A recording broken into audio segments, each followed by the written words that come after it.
So if you've been on Discord for more than 5 minutes today, you might have noticed that if you click on a video, it starts changing sizes. And there's a lot of them. And in this video, I'm going to explain how these work, and I'm also going to show you how to make them. So to start off, the way that these work is that they're a Webm file. Now, Discord has a little bug in their Webm embed viewer thing that allows the size of this video to be changed. If you go on your phone, you might notice that these just simply don't work. Once again, it's a bug with the desktop version of Discord, so this might not last long, so make sure to enjoy it while it lasts. Now, the way that this works is that a program will split a video file into little tiny sections, and each one of those sections will have their aspect ratios changed.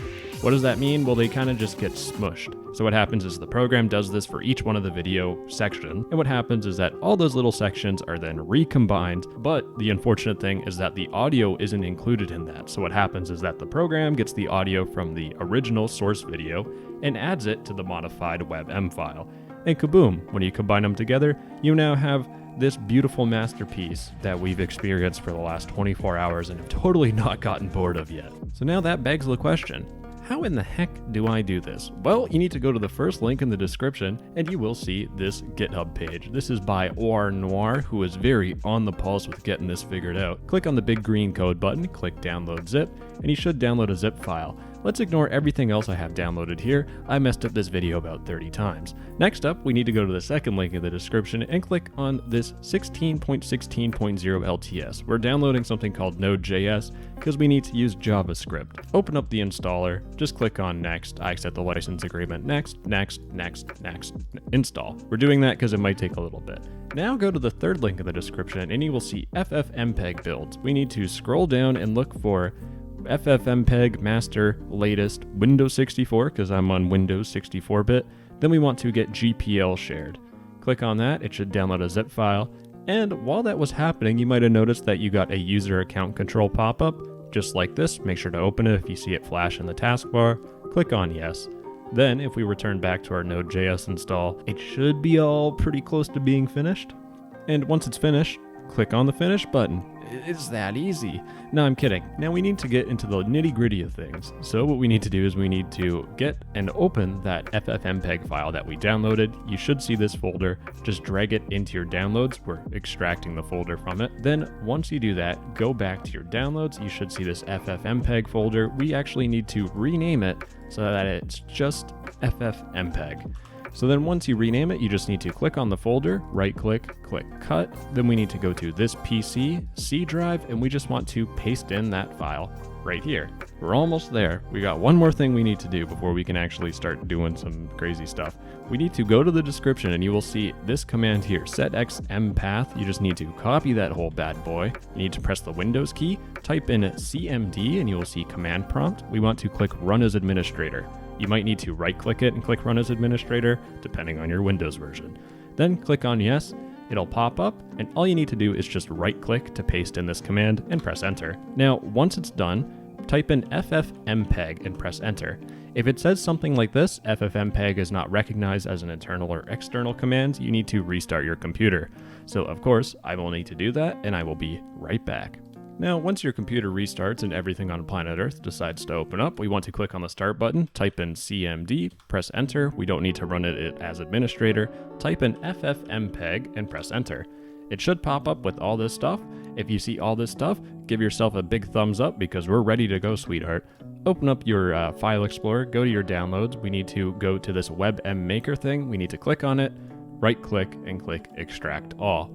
Then click extract. So big cut here, but basically I just deleted all the extra folders and I also got a new version of this application. So it looks a little different between the video, but basically you now have this wacky webm.js. And what we're going to do is we are going to drag our video or copy and paste it into this folder. So I pasted it in. Now one quick thing, in our little GitHub page that we went to, make sure if you do have an error while running the code, look at this how to run thing here. It might change. But anyways, what we're going to do is we're going to go to this folder. We're going to double click on the bar thing here and just clear all the text out. Backspace and type in cmd and press enter. You should see that it says C users, your user downloads, and then it's in the folder.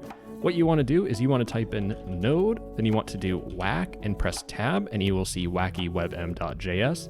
Now we go back to the GitHub And we actually have a couple options. We have bounce, which is the default. The video just bounces up and down. So that's like the Kirby video, this one here. And then in terms of shutter, the video bounces left to right. So it's just bouncing left to right. And sporadic would be something a whole lot like this.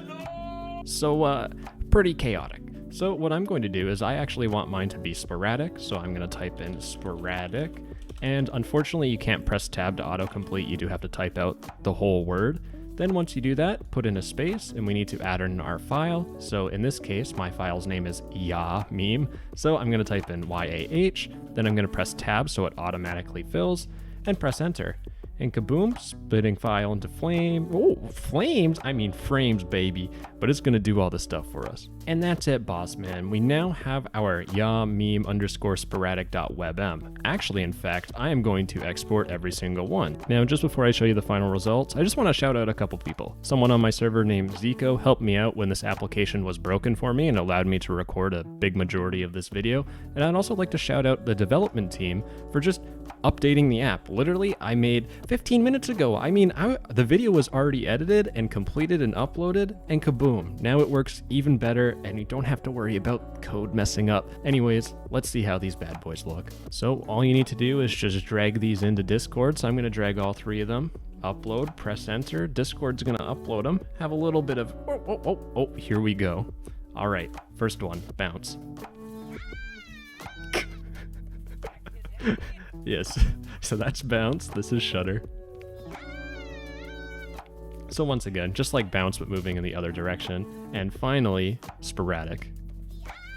And that's the one I really like. I think sporadic really speaks to me. It's very chaotic.